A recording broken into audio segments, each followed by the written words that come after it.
através da tua palavra, através da tua vontade. Muito obrigado por esse momento, por essa live, por essa reunião, pela vida dos irmãos, por preparar, Senhor, esse banquete celestial, esse alimento que nós cremos que vai nos nutrir, que vai nos fortalecer. Revela mais e mais da pessoa e da obra do Senhor Jesus, do teu propósito eterno, a tua vontade.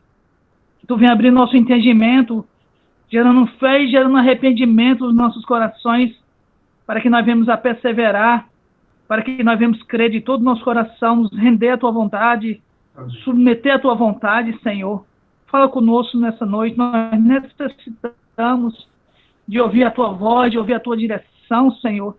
Que Cristo seja o centro dessa mensagem, da palavra que vai ser ministrada, que Cristo seja o centro para a tua glória. Nós oramos no nome do Senhor Jesus Cristo. Amém. Amém. Amém. Aleluia. Irmãos, graça e paz. Bom revê-los, rever rostos conhecidos. E é uma honra, uma vez mais, poder servir os irmãos com a palavra do Senhor.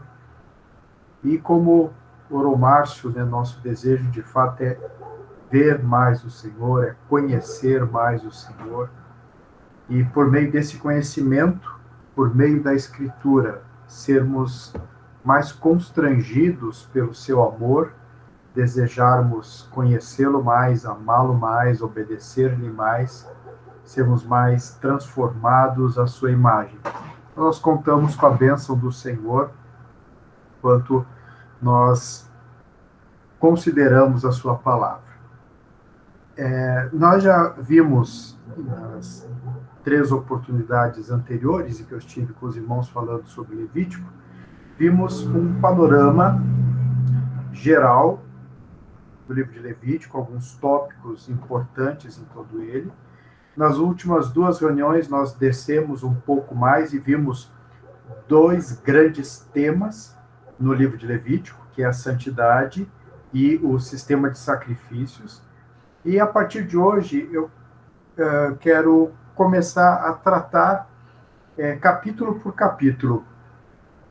Mas não de uma maneira, não é uma pregação expositiva, não é versículo a versículo, são tópicos, são pontos a destacar em cada capítulo, e os irmãos vão observar, à luz do que nós já falamos anteriormente, que esses pontos destacados, eles iluminam outros pontos no próprio livro de Levítico, e eles nos conduzem à realidade dessas coisas lá no Novo Testamento. Então, uma vez mais, como nós temos falado, né, o Anderson tem indicado isso, eu tenho falado isso também, nós precisamos conhecer, primeiro, o texto, a palavra que Deus deu ao seu povo no Antigo Testamento. Considerarmos isso. Tendo consciência disso, tendo clareza disso que Deus disse, nós podemos, então, entender, interpretar à luz do Novo Testamento e, depois disso, fazer as aplicações. É um risco, é um equívoco que muitos cristãos têm feito de inverter essa ordem. Muitos começam pela interpretação, ignorando o texto, quase que menosprezando o texto, achando que só é importante a aplicação. E qual é o problema de fazer isso? É que a aplicação, se não tem base no texto e na correta interpretação, você pode fazer qualquer aplicação. Você tira as coisas do seu contexto, você enfatiza pontos, e, a partir disso, você pode fazer praticamente qualquer afirmação. E isso é perigoso. Então, uma vez mais, vamos começar com o texto, o que está escrito, à luz dele, à luz do restante da Escritura, vamos, então, compreender para depois aplicar, para depois vermos aqui o Senhor. Nosso desejo é encontrar o Senhor em todas essas coisas, todos esses textos, em todos os capítulos do Antigo Testamento. E eles, de alguma forma, todos eles, de alguma forma, apontam para o Senhor. Então, eu quero destacar no capítulo 1 de Levítico, 4 pontos principais. Há outros, claro, podemos tratar de muitos outros, mas acho que esses 4 pontos são bastante importantes e, como eu disse, ajudam a iluminar o restante do livro e outras porções da Escritura. O primeiro ponto que eu chamo a atenção dos irmãos está logo no início de Levítico, nós já comentamos ele rapidamente numa outra reunião, que é essa expressão, chamou o Senhor a Moisés. Então nós observamos que o livro de Levítico começa com Deus chamando, com Deus tomando a iniciativa. É Deus quem chama Moisés, não é Moisés que se oferece para ir à tenda da congregação. Então, irmãos, em todas as coisas referentes à vida cristã, Deus é sempre o originador. É sempre Deus quem toma a iniciativa. E nisso nós vemos no Antigo Testamento, e isso aponta para verdades no Novo Testamento. Nós sabemos pela Escritura que Deus nos escolheu antes da fundação do mundo. Antes de haver qualquer coisa, Deus nos escolheu. Então, Deus nos escolheu antes que houvesse o primeiro átomo do universo. E essa escolha nós vemos na Bíblia, principalmente no livro de Efésios, essa escolha foi feita com promessas. Vejam que maravilhoso, Deus fez promessas àqueles que nem sequer existiam. Então, ele nos escolheu e fez promessas. Essa escolha foi uma escolha em amor. Efésios diz isso. Deus nos amou, Deus nos escolheu, Deus nos amou antes da fundação do mundo. Ele é o originador disso. A Bíblia também diz que antes da fundação do mundo, ele destinou o Cordeiro, que é o seu Filho, que se encarnaria para a nossa salvação. E aqui nós vemos um desses grandes pontos de ligação do Novo Testamento com o livro de Levítico. O Senhor Jesus Cristo, na figura do Cordeiro de Deus, ele representa e ele sintetiza todos os sacrifícios do livro de Levítico, todos os sacrifícios da lei. E a Bíblia fala do Cordeiro que foi morto antes da fundação do mundo. Outro aspecto dessa iniciativa de Deus foi Deus quem enviou o Espírito Santo para nos convencer do pecado. Nenhum homem, nenhum pecador, por si mesmo, por um esforço mental, por mais moral que ele seja, é convencido do pecado se não for pelo Espírito Santo. É Deus quem toma essa iniciativa. Deus poderia deixar o homem caminhar com a sua consciência cauterizada, na sua cegueira, até o lago de fogo, e Deus não estaria errado em fazer isso. Que essa foi a escolha dos nossos pais, lá no Jardim do Éden. Mas Deus escolheu, Deus decidiu, Deus tomou a iniciativa de enviar o Espírito Santo para nos convencer do pecado. Outra coisa, foi Deus quem despertou o nosso coração para que nós o buscássemos.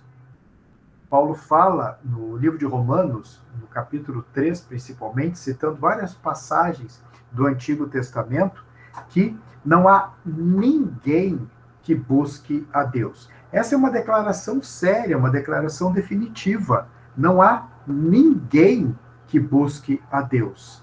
Ninguém, absolutamente ninguém. Algumas pessoas se iludem, né? Eu já ouvi testemunhas desse tipo, dizendo algo assim, desde pequeno eu tinha um coração para Deus. Não tinha, não. Ninguém tem. Se Deus não desperta o coração, nenhum homem vai buscá-lo.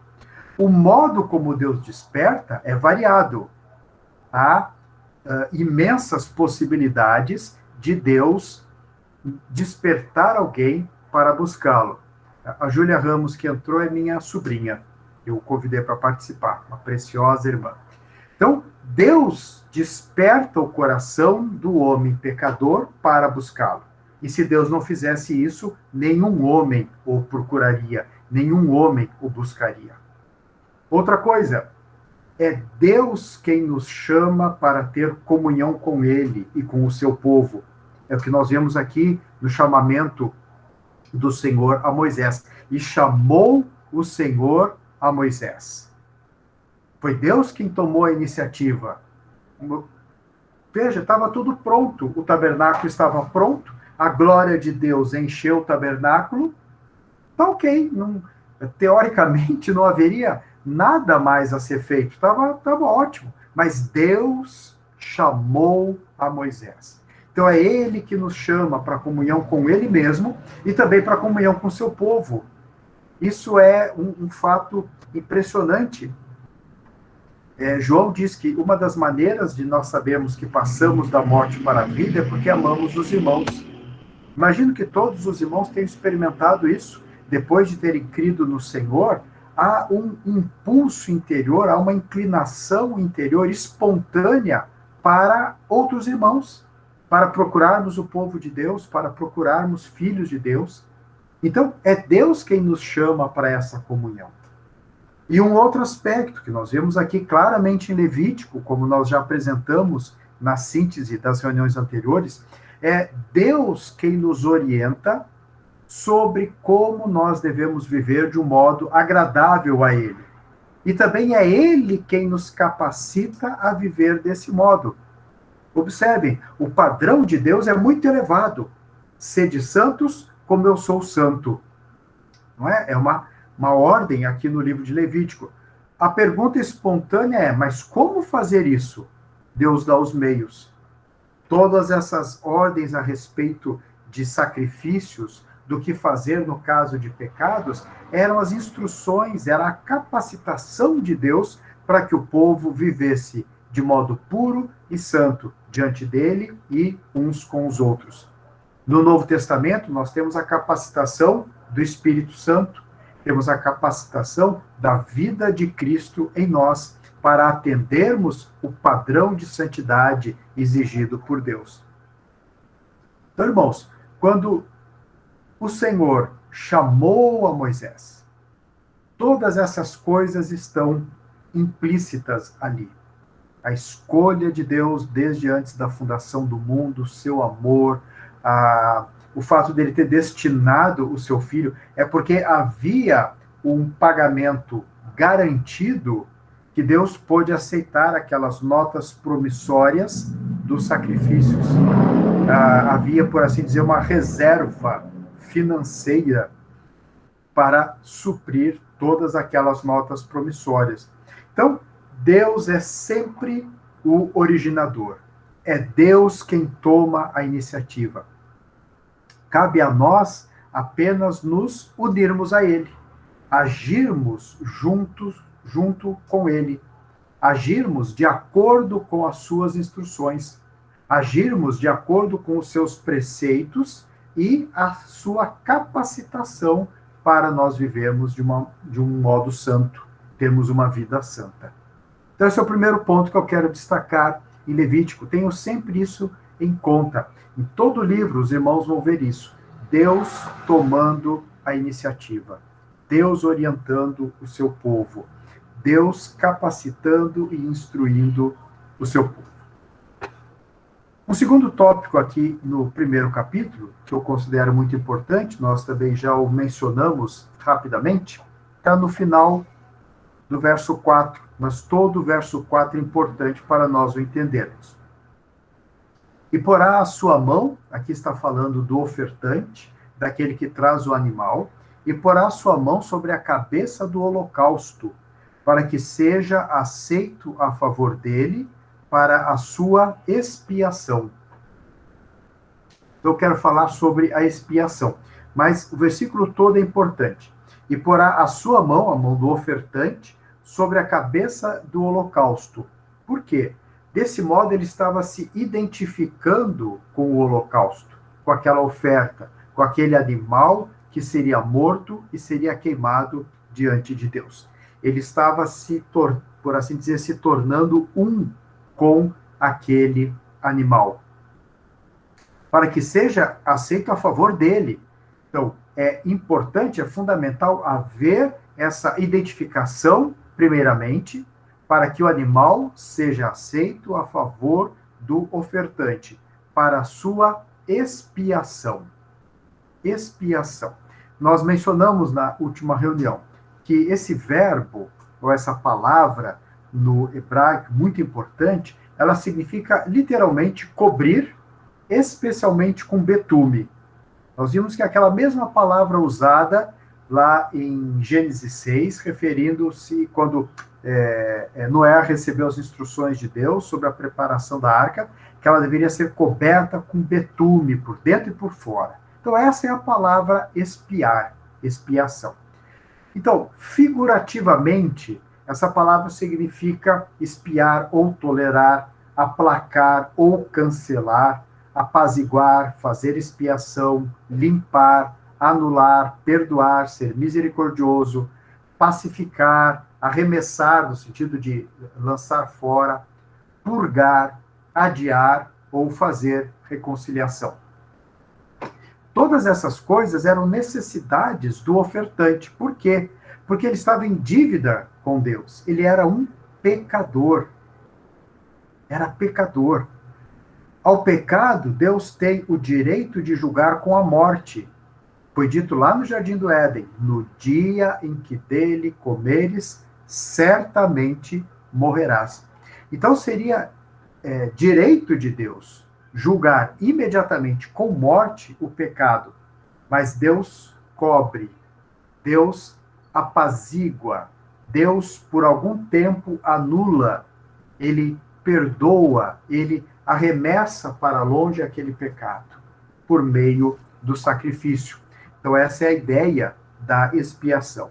Em português, o verbo expiar tem os seguintes sentidos. Primeiro, sofrer os efeitos ou consequências de algo errado ou mal feito. Só que aqui era o animal quem sofria. O ofertante havia feito algo errado ou mal feito. Quem sofre os efeitos ou as consequências é o animal. O animal, então, faz a expiação pelo ofertante.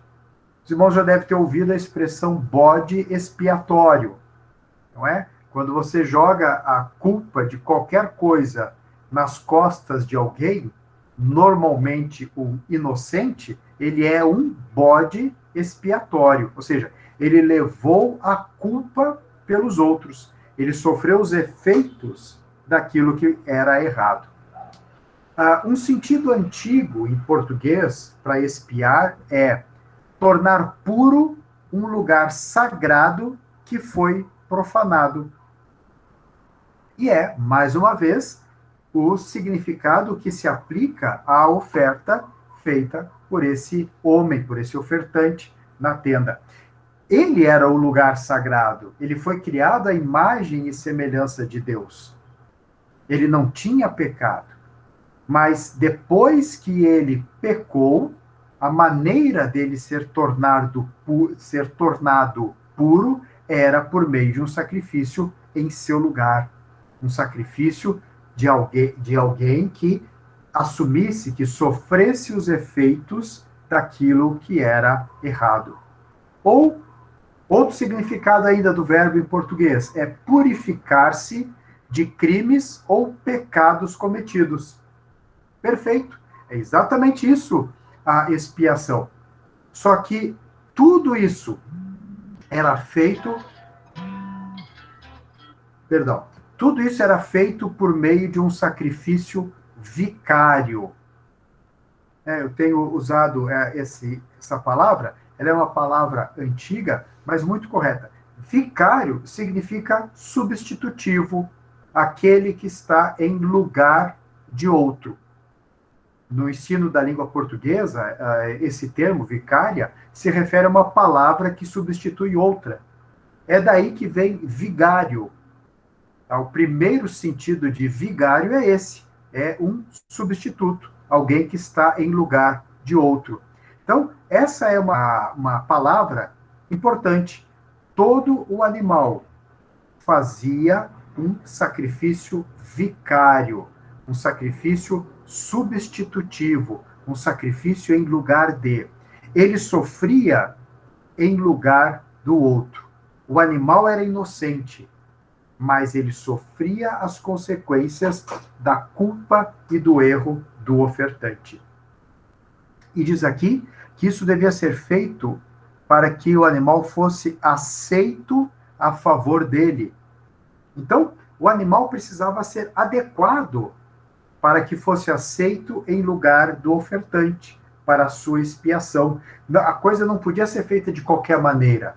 Não é o homem que julga como essa culpa deve ser paga. É Deus.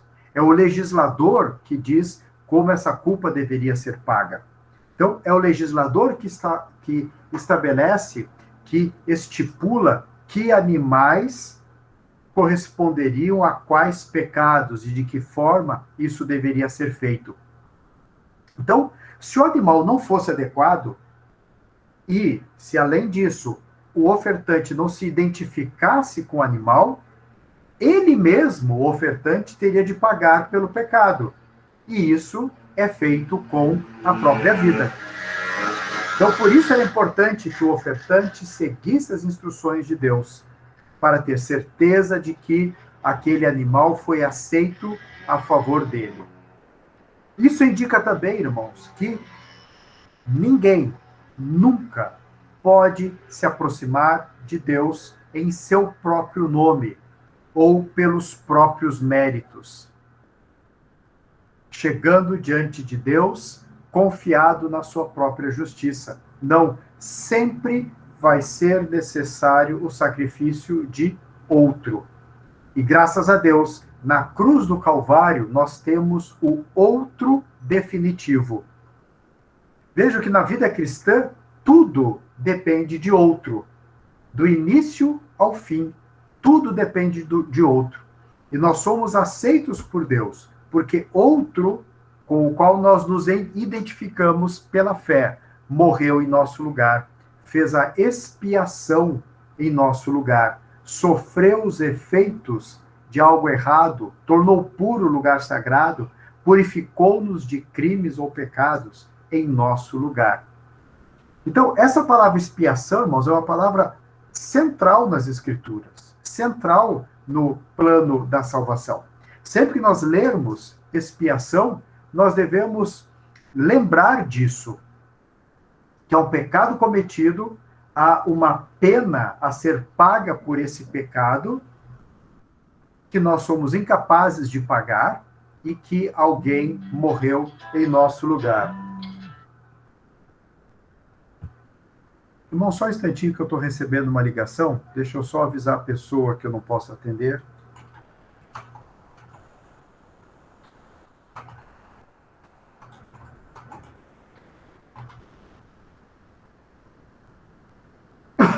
Então, expiação é um conceito muito importante.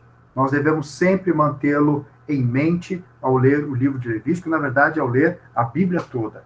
Desde o início, desde Gênesis 3, nós já vemos o conceito de expiação.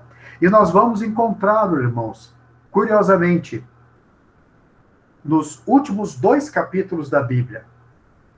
Porque lá, no novo céu e na nova terra, o Senhor Jesus ainda é apresentado como o Cordeiro. Eu acho isso uma das coisas mais preciosas da Escritura. O Senhor Jesus não precisaria ter conservado as marcas da sua morte. Afinal de contas, ele ressuscitou com um corpo glorificado. Os irmãos lembram como o corpo do Senhor era descrito? Ele se manifestava num lugar, não importando que as portas estivessem fechadas, ele estava naquele lugar e ele deixava de estar naquele lugar. Ao mesmo tempo que ele podia comer, ele podia ser tocado, ele deixava de se manifestar. Então ele tinha um corpo glorioso, ainda assim ele conservou em si as marcas da sua morte, as marcas da sua morte expiatória em nosso lugar. E lá na eternidade futura, ao olharmos para o Senhor, de alguma forma que a Bíblia não detalha, mas diz que isso ocorrerá, nós vamos reconhecê-lo como o Cordeiro morto antes da fundação do mundo. Esse é o conceito de expiação, irmãos, que percorre absolutamente a Bíblia toda. Por isso é muito importante que nós o compreendamos com clareza, para entender o sistema de sacrifícios e entender a sua realização, a sua completude na morte do Senhor Jesus no Calvário. O terceiro ponto que eu quero destacar aqui no primeiro capítulo é uma expressão que nós vemos nos versos 7 e 8. E cada uma das vezes essa expressão é usada para uma coisa diferente. Vamos ver. Verso 7. E os filhos de Arão, o sacerdote, porão fogo sobre o altar, pondo em ordem a lenha sobre o fogo. E no verso 8, também os filhos de Arão, os sacerdotes, porão em ordem os pedaços, a cabeça e o redenho sobre a lenha, que está no fogo em cima do altar. Então, a expressão que eu quero destacar é essa: pôr em ordem. Pôr em ordem. Por quê? Observe, irmãos, que Deus não faz nada e não diz nada que seja dispensável, que seja desnecessário. Deus não faz nada que seja um mero capricho. Não, é que Deus só acha bonitinho colocar em ordem. Não, não é por isso. Há uma razão para isso.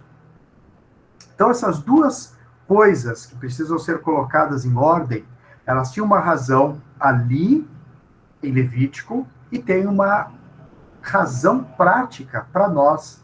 Ela ilumina um aspecto do nosso relacionamento com Deus. Observe que a primeira coisa que precisava ser em ordem era a lenha. O fogo já está lá no altar. Mas sobre o fogo era preciso ser colocado em ordem a lenha. Então, o fogo queima a lenha. Quando a gente faz churrasco, você joga o carvão ali, não tem ordem, não é? Põe ali direitinho, mas não tem muita ordem. Mas aqui não. Era preciso que a lenha fosse colocada em ordem. Por quê? Porque essa oferta, que é a oferta de holocausto, ela precisava ser totalmente queimada. Todas as suas partes precisavam ser queimadas. Se a lenha não fosse colocada em ordem, isso não aconteceria. Se não houvesse essa organização prévia, a lenha, a oferta não seria totalmente consumida para Deus. E esse é o significado de holocausto. É uma oferta totalmente consumida. Então, se nós entendemos que as ofertas eram para que o ofertante fosse aceito por Deus, fosse habilitado a andar diante de um Deus santo, se nós entendemos, que a oferta, que é o Senhor Jesus, nos capacita do mesmo modo a sermos aceitos por Deus, a vivermos de modo santo para Ele, em algum ponto, Deus coloca em ordem a lenha que nos queima. Deus quer que nós sejamos esses totalmente consagrados para Deus, não é? Que vivamos totalmente para Deus. Como é que Deus faz isso? Nós sabemos, é um processo. Né? Ao longo de toda a nossa vida, cada vez mais Deus vai nos ganhando, Deus vai nos conquistando. Cada vez mais áreas da nossa vida, mais aspectos da nossa vida, nós vamos deixando de controlá-los por nós mesmos e os confiamos a Deus. Vamos nos consagrando, vamos sendo conquistados por Deus. Então, nós podemos dizer, irmãos, que Deus prepara todas as circunstâncias da nossa vida para que essa lenha queime e nos torne esse sacrifício vivo de consagração a Deus. É por isso que nós podemos confiar, irmãos, que nenhuma circunstância na nossa vida é por acaso. Mesmo aquelas circunstâncias nas quais nós nos metemos por escolha nossa, por burrice nossa, por cabeça dura nossa. Quando nós nos humilhamos debaixo da mão de Deus, nós vemos, puxa, foi Deus que me conduziu a isso, para aprender essa preciosa lição que eu não teria aprendido de outra maneira. Se essa lenha não estivesse naquela posição, eu não teria aprendido isso. Hoje eu vejo como foi necessário que Deus me conduzisse. Então, é sempre Deus agindo. Por isso que aqui diz que a lenha tem de estar em ordem, toda ela, para quê? Para que toda a oferta seja queimada. Então, Deus distribui, Deus coloca em ordem todas as lenhas na nossa vida, para que toda a nossa vida seja apresentada a Ele. Às vezes, nós temos uma ilusão de que basta nós fazermos uma oração bem fervorosa, então nós estamos totalmente consagrados na prática, em todas as áreas. Não é assim que funciona. A experiência cristã, a Bíblia, relatando a experiência dos que andavam com Deus, mostra que não é assim. É passo a passo, é vez após vez, é lenha após lenha, providenciando o queimar do sacrifício. E diz o verso 8 que os pedaços do sacrifício também deveriam ser colocados em ordem. Observe que o sacrifício não era queimado inteiro. Eles não pegavam o bezerro e jogavam lá em cima da lenha de qualquer modo. Não. Por quê? Porque não queimaria. Simplesmente isso. Não queimaria todo. Então, ele era cortado em pedaços, segundo a instrução de Deus, e colocados em ordem. Então, isso aponta, irmãos, que Deus quer fazer o mesmo com o ofertante. Lembre-se sempre, o que acontecia com a oferta era o que deveria acontecer com o ofertante. O ofertante, ao olhar aquilo acontecendo, deveria aplicar a si mesmo a lenha, o fogo, o partir em pedaços, os pedaços serem colocados em ordem. É isso que Deus quer fazer conosco. Deus quer todo o nosso ser, sem dúvida, mas Ele precisa colocar essas partes do nosso ser em ordem. Os irmãos devem concordar que o pecado criou uma desordem dentro de nós.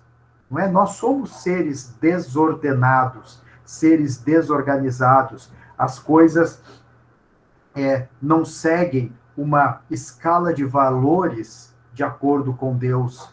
Nós somos impulsionados por emoções, somos atraídos pelo pecado, temos emoções, temos desejos desordenados. Então Deus precisa colocar ordem dentro de nós. E Ele vai fazendo isso passo a passo, uma parte por vez, cada parte por sua vez. Por isso que acontece também com muitos cristãos. Logo depois da sua salvação, logo depois que tomam consciência de que são nova criatura, eles percebem que aparentemente tudo está permanentemente diferente dentro deles. Sem dúvida, nós temos novas emoções, temos novos desejos, mas com o passar dos dias, nós vamos observando que algumas coisas ainda estão desordenadas. Alguns gostos, algumas inclinações, alguns desejos ocultos, alguns amores pecaminosos. Então Deus começa a trabalhar em nós, parte a parte, etapa por etapa, até que aquilo seja consumido e se torne dele. Essa figura nós temos no Novo Testamento. Vejam Romanos, capítulo 6. Romanos, capítulo 6. Vejam se essa passagem não nos lembra muito a descrição que nós temos em Levítico 1. Romanos capítulo 6, verso 13. 12 e 13. Não reine, portanto, o pecado em vosso corpo mortal, para lhe obedecerdes em suas concupiscências.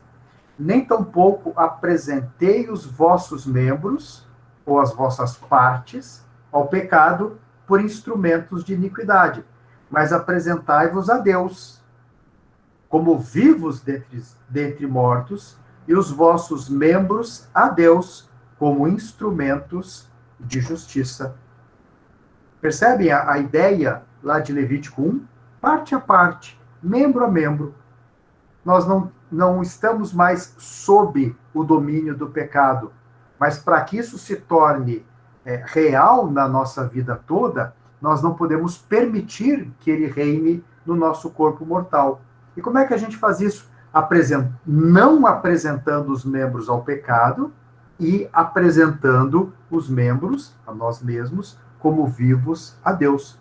No capítulo 12 de Romanos, nós temos uma citação ainda mais clara. Romanos 12, 1 e 2. Rogo-vos, pois, irmãos, pela compaixão de Deus, que apresenteis o vosso corpo em sacrifício. Viu? Sacrifício vivo, santo e agradável a Deus, que é o vosso culto racional. E não sede conformados com este mundo, mas sede transformados pela renovação do vosso entendimento, para que experimenteis qual seja a boa, agradável e perfeita vontade de Deus. Observem aqui que Paulo está falando como é que acontece essa apresentação do sacrifício vivo, apresentando essa parte, a renovação do vosso entendimento. Então as coisas começam por aí. Nós não temos um corpo glorificado ainda.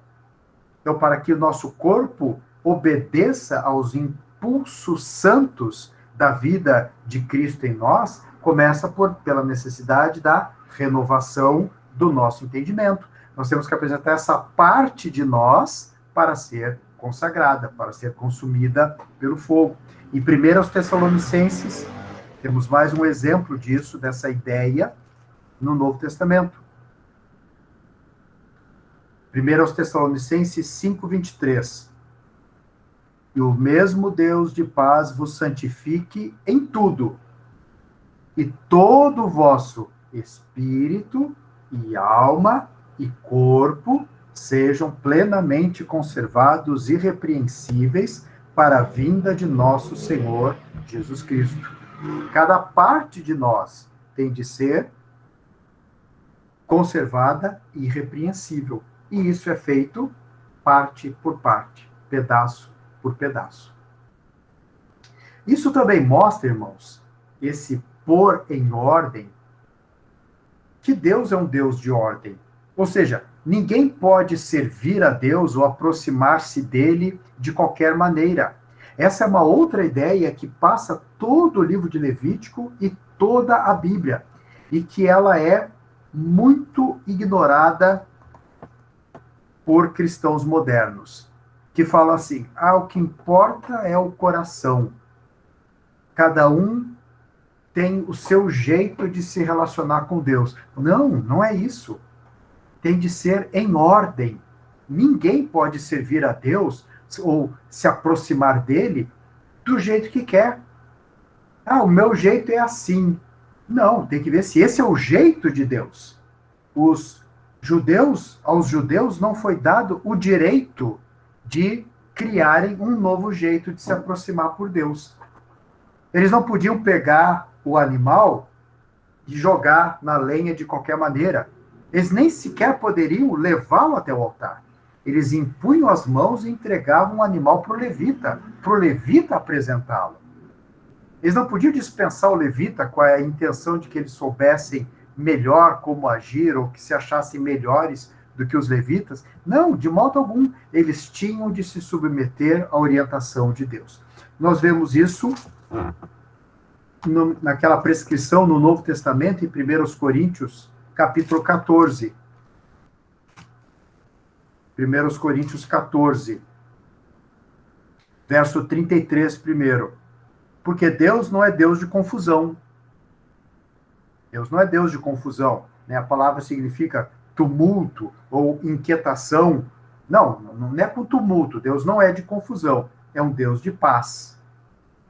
É um Deus de paz. Quando nós seguimos o modo de Deus, o resultado é paz. E no mesmo capítulo, o verso 40 diz: faça-se tudo decentemente e com ordem. Ordem.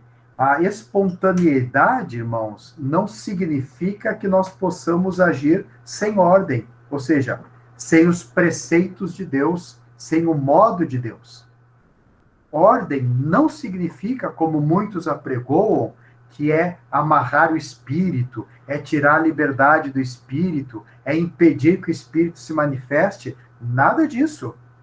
Nada disso. Lembrem-se, a glória do Senhor tinha enchido o tabernáculo antes do Senhor dar esses preceitos tão detalhados. Ou seja, a ordem de Deus não expulsa a glória de Deus. Mas o contrário acontece. Quando o homem não segue a ordem de Deus, a glória de Deus é expulsa do tabernáculo e depois do templo. Então, irmãos, quando nós seguimos a ordem de Deus, o modo de Deus, nós temos a certeza da aceitação de Deus. E, para concluir, o último tópico que eu quero destacar aqui no primeiro capítulo é uma outra expressão, essa repetida 3 vezes, que é a expressão cheiro suave ao Senhor. Está nos versos 9, 13 e 17. É interessante, irmãos, é necessário nós percebemos que essa era uma exigência de Deus. E, mais uma vez, não era um capricho. Não era um mero capricho de Deus. Não era só para dizer que Deus gostava de perfume. Não. Era uma exigência de Deus, tanto quanto todas as outras exigências relativas aos sacrifícios. Nós podemos dizer que se nós andarmos, ou seja, se nós vivermos, se nós nos relacionarmos com Deus segundo os seus preceitos, nós mesmos nos tornamos, ou nós mesmos somos aceitos por Ele como um cheiro suave. Tem uma ilustração sobre isso, curiosa, no livro de Gênesis, no capítulo 34. É um relato conhecido quando Diná, filha de Jacó, é violentada por Siquém, que era um heveu, era um príncipe desse povo estrangeiro. Ela foi violentada, então depois Simeão e Levi, 2 dos seus irmãos, fingem aquele desejo de fazer uma aliança com esse sujeito, aí ordenam que todos os homens da cidade sejam circuncidados, e quando eles estão no alto da sua dor, no momento mais forte da sua dor, eles entram e matam todo mundo na cidade. Aí, evidentemente, os povos ao seu redor se levantaram, né, contra Jacó. Mas o interessante é o modo como Jacó apresenta esse fato aos seus filhos. Está em Gênesis 34, 30. Eu não sei que tradução os irmãos usam, mas na Corrigida e Fiel, que traduz literalmente do hebraico, diz assim: então disse Jacó a Simeão e a Levi: tendes-me perturbado, fazendo-me cheirar mal entre os moradores desta terra. Então, quando a gente lê essa expressão aqui, em contraste com o cheiro suave, o que nós vemos? Cheirar mal é aquele que é rejeitado, que é odiado, que é execrado, que corre risco de vida.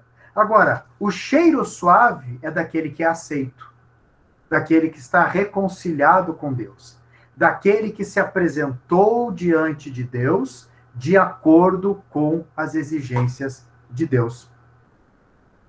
Isso mostra, então, irmãos, mais uma vez vamos voltar ao que nós já comentamos em aulas passadas. O Anderson lembrou daqueles versículos de Isaías, muito importante também para nós entendermos isso.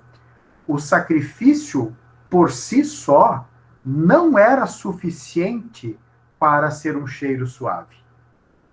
O sacrifício que não era feito segundo o estabelecido por Deus, e lembre-se, o estabelecido por Deus não se referia só à prática exterior, mas sim à realidade interior.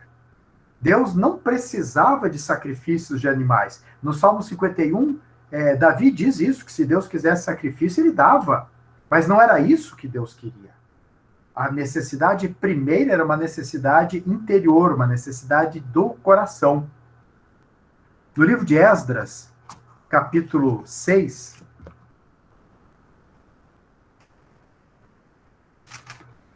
Esdras, capítulo 6,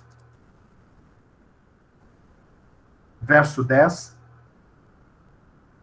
Então, aqui, quando Esdras está reunindo aquilo que era necessário para os sacrifícios, como diz no verso 9, o que for necessário, como bezerros, cardeiros e cordeiros, para holocaustos ao Deus do céu, não diz que quantidade de animais, mas olha o que diz o verso 10, para que ofereçam sacrifícios de cheiro suave ao Deus dos céus. Ele não diz apenas para que ofereçam sacrifícios. Se nós fôssemos mero observadores da letra da lei, nós diríamos isso. Bezerros, cardeiros e cordeiros para que se ofereçam sacrifícios. O que Deus quer é bicho, não é? Então a gente joga o bicho lá em cima da lenha. Não. Sacrifícios de cheiro suave, ou seja, sacrifícios que agradem a Deus, que satisfaçam a Deus. E o cheiro suave aponta para algo mais interior. Tá? É o resultado da queima, é o resultado daquilo ser consumido. Então não era apenas o sacrifício. O cheiro suave se tinha quando ele de fato tinha sido todo consumido. No livro de Levítico mesmo, nós vamos ver mais adiante, nós temos um exemplo de um sacrifício que não tinha cheiro suave.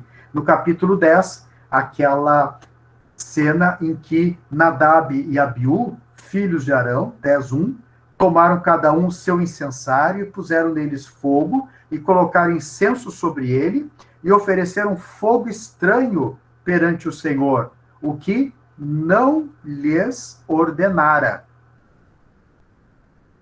De fora, qualquer um diria que estava tudo certo. São filhos de Arão, ou seja, eram sacerdotes, eles podiam fazer isso. Eles tomaram o incensário, puseram fogo neles, puseram incenso sobre o fogo, como prescreve a lei, e ofereceram, só que era um fogo estranho. Por que era estranho? Porque Deus não lhes havia ordenado. E eles foram simplesmente fulminados por Deus. Deus não aceitou. Ainda em Isaías 64:6, nós temos aquela passagem que diz que a nossa justiça é como trapo de imundícia. Puxa, mas justiça não é alguma coisa boa? Sim. O Antigo Testamento e o Novo Testamento falam da necessidade de nós termos atos de justiça, mas se esses atos de justiça não são feitos segundo Deus, não são feitos segundo a ordem estabelecida por Deus, eles são trapos de imundícia. Eles são nojentos para Deus. E no Novo Testamento, uma vez mais, nós vemos Paulo tendo uma clara percepção sobre o cheiro suave. Aquilo que parece um mero detalhe sem importância ali em Levítico, Paulo percebe que não. Efésios, capítulo 5.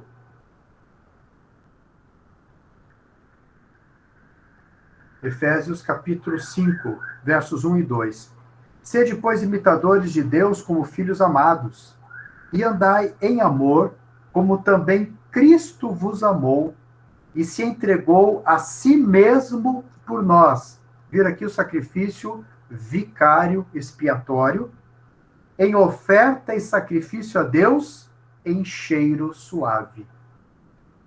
Então, o sacrifício que o Senhor Jesus fez a Deus não foi apenas o sacrifício, vamos chamar assim, frio. Não, ele foi um sacrifício com cheiro suave. Não apenas exteriormente o Senhor agiu como Deus queria, interiormente, toda a sua disposição era para agradar a Deus. Então, Cristo é o cheiro suave dos sacrifícios por excelência. Ele é o cheiro suave. Ele é o cheiro que agrada a Deus. De que maneira, então, nós podemos agradar a Deus ou ser aceitos por Deus? Em Cristo. Mais uma vez, a ideia do sacrifício vicário e expiatório. Nós temos de nos esconder em Cristo, assim como o ofertante, de certo modo, se escondia na oferta. Quando nós nos escondemos em Cristo, o cheiro suave de Cristo é aceito por Deus. E quando nós nos escondemos em Cristo, todas as coisas em nós são colocadas em ordem e são queimadas em ordem para serem apresentadas a Deus.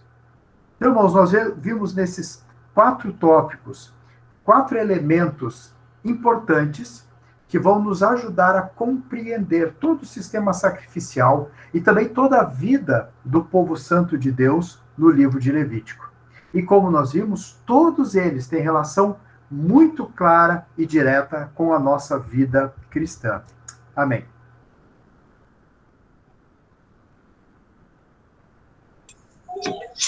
Amém, irmãos. Jesus ao Senhor. Espero que os irmãos tenham anotado, né? Os irmãos tenham tomado nota, na verdade. Nós temos pedido ao Senhor para caminhar e sem pressa, né? Nesses livros, nesses textos do Pentateuco. E eu tomando nota e lembrando de algumas leituras, eu queria aqui colocar algo para os irmãos ainda, de forma breve.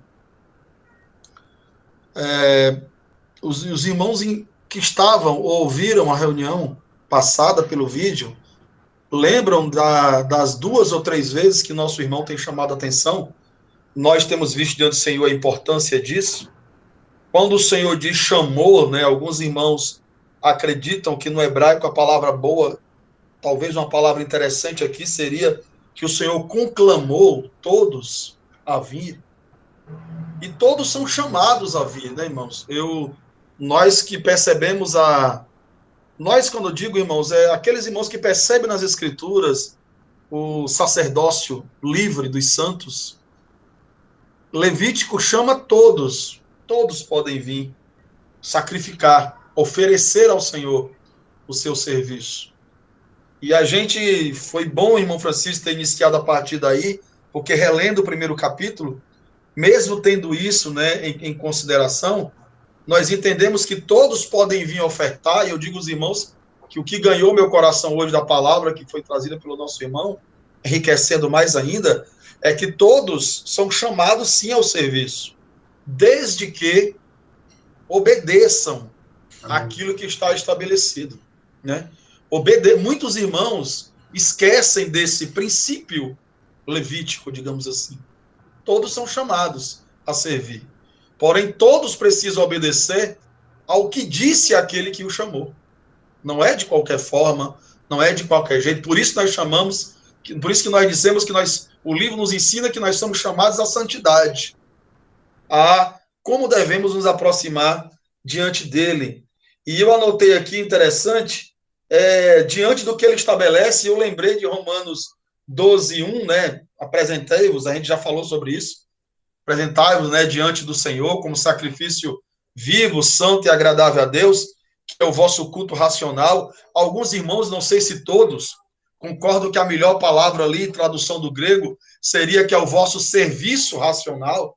Não sei se todo mundo que estuda o grego concorda, mas eu acho que cabe muito bem aqui, né, um serviço agradável ao Senhor. E aí eu fiquei maravilhado com esse caminho que o irmão Chico tomou diante do Senhor, esse serviço, porque o irmão Chico, ele leu o texto de Efésios, ele leu o texto de Efésios 5, 1 e 2, e eu anotei para ler Filipenses 4:18. Eu achei interessante, porque o irmão Chico, daí os irmãos peguem aí para a gente ler, o irmão Chico, guiado pelo Senhor, nos chama a atenção. Esse serviço, ele só terá um cheiro agradável se feito no Senhor.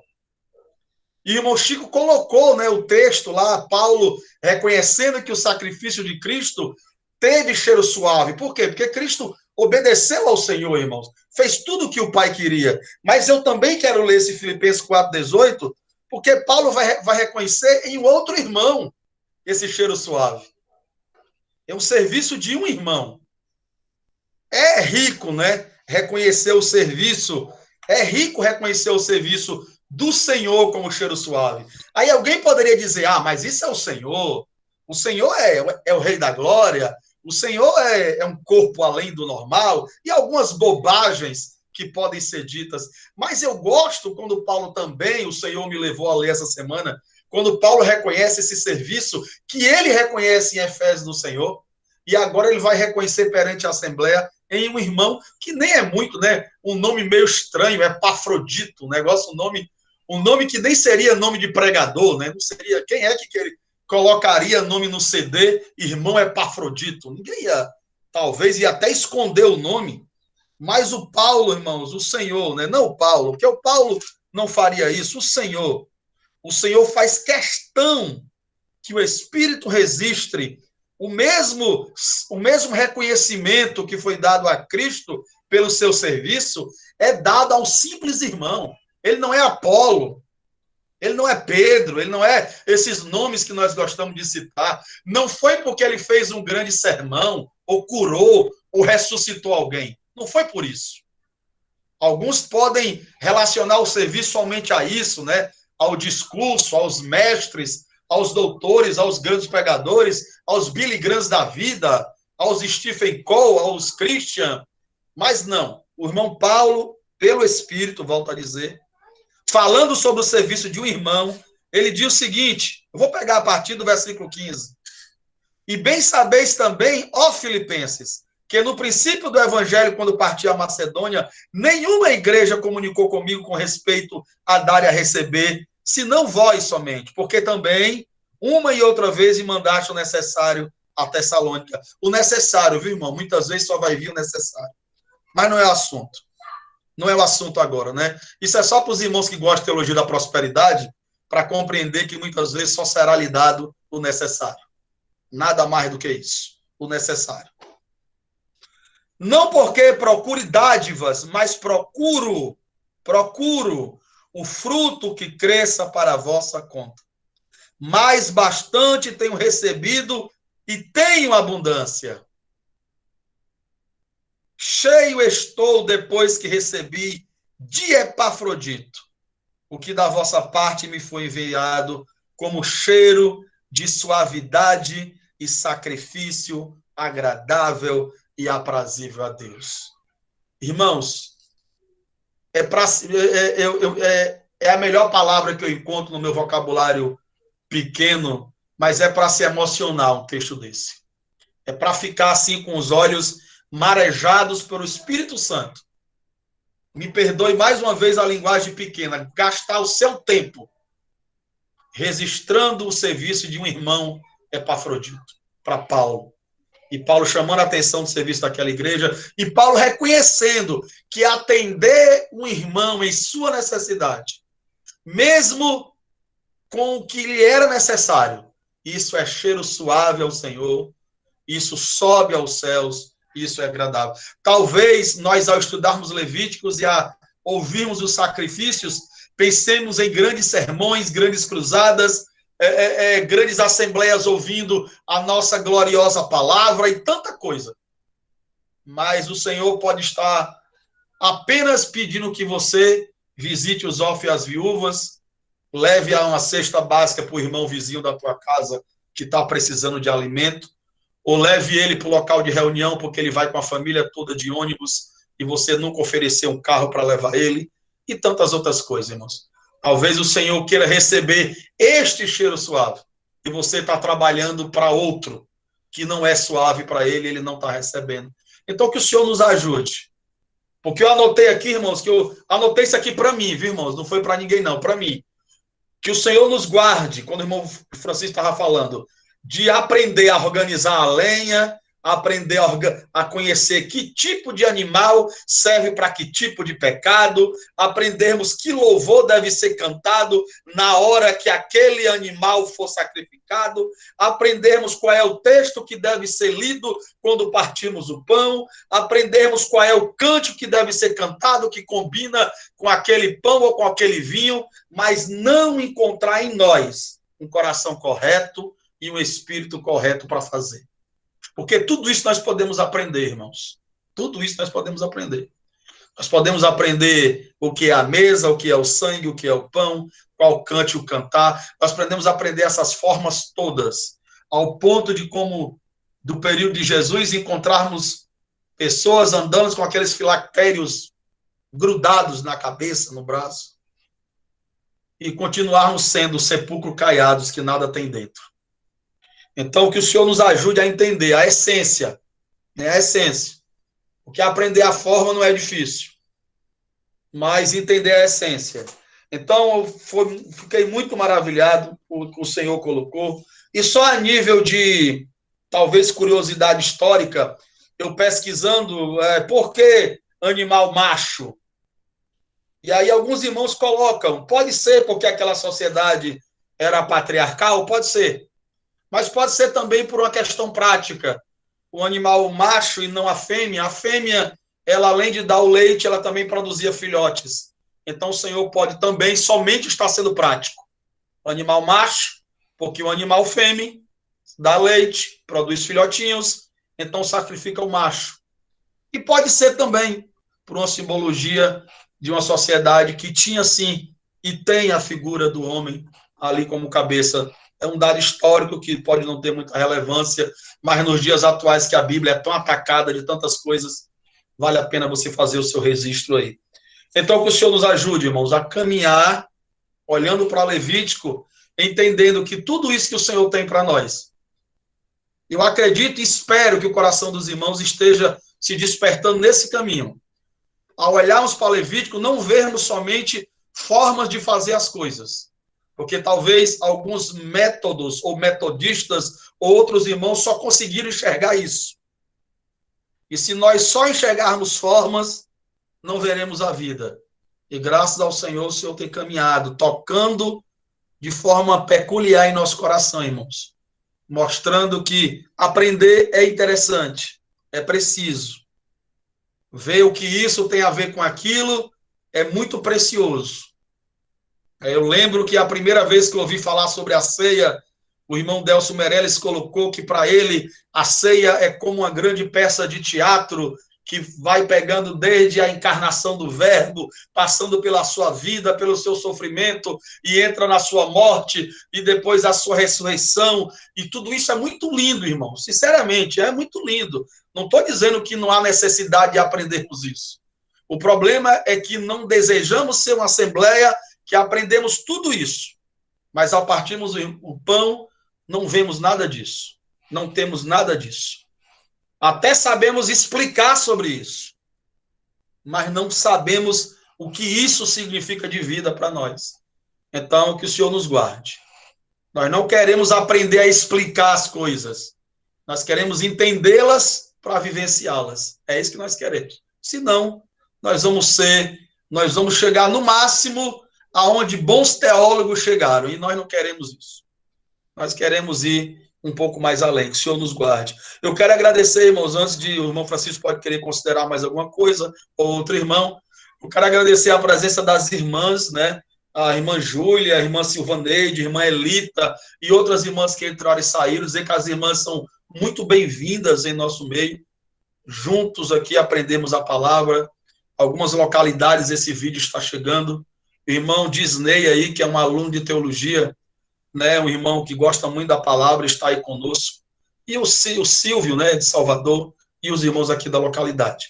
De minha parte, irmãos, eu agradeço aos santos, vou pedir para o irmão Francisco Nunes, senão, e nem o irmão quiser mais colocar nada, ele pode aí fazer as considerações finais e fazer oração por nós, em nome de Jesus. Eu continuo pedindo aos irmãos que orem por Ricardo Júnior, ele está de mudança para outra cidade, e ele pediu oração ontem, né? Os irmãos estejam orando. Jesus é o Senhor, irmãos. Eu fui muito enriquecido pela palavra do Senhor. Amém? Somos um.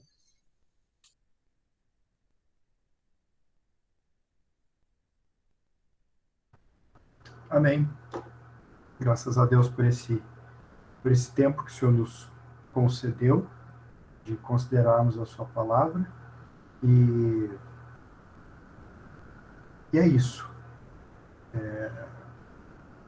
Nós temos todas as coisas, né? Como tem uma expressão de Pedro, que é todas as coisas que dizem respeito à vida e à piedade já nos foram dadas abundantemente. Estão todas à nossa disposição.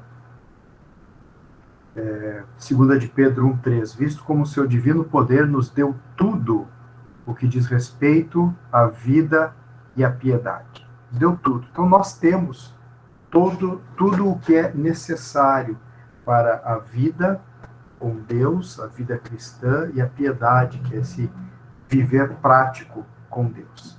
E nós temos isso em esboço, em figura, no livro de Levítico, ou em todo o Antigo Testamento, e temos a realidade no Novo. E tanto no Antigo quanto no Novo, a mera prática exterior é condenada por Deus. Que nós almejemos, todos nós almejemos a realidade interior dessas coisas, essa plena identificação interior com o Senhor. E Ele nos conquiste, nos ganhe, né, pedaço por pedaço, cada dia um pouco, queimando um pouco mais, por meio de todas as lenhas que Ele tão amorosamente prepara para a nossa vida. Que o Senhor nos ajude, que o Senhor abençoe os irmãos. Senhor, muito obrigado por podermos te ver, Senhor, nessas figuras tão preciosas do Antigo Testamento. Nós almejamos, nós desejamos, Senhor, de fato, viver como santos nessa terra, termos um viver santo, sermos santos como o Senhor nos ordena que sejamos. Nós pedimos, Senhor, que Tu continues a nos instruir, a nos iluminar, a nos despertar, a nos moldar a Tua imagem, pedaço a pedaço, Senhor, dia após dia, nos conquistando, Senhor, para que tudo em nós, todos os nossos atos, até mesmo os nossos pensamentos, subam a Ti como um cheiro suave. Não queremos fazer as coisas corretamente e, ao mesmo tempo, desagradar as Tuas narinas. Nós queremos agradar o Senhor. Guarda-nos nessa noite, guarda cada um dos irmãos que esteve aqui nesse tempo de comunhão. Nos guarda, Senhor, para a glória do Senhor mesmo. Amém. Amém, irmão. Jesus é o Senhor. Beijo, Cícero, Massinho, Francisco. Um abraço. Graças e paz, irmãos. Graças e paz, irmãos. Boa noite. Amém. Paz, irmãos, a todos. Prazer conhecer os novos. Graças, meu irmão. Deus abençoe.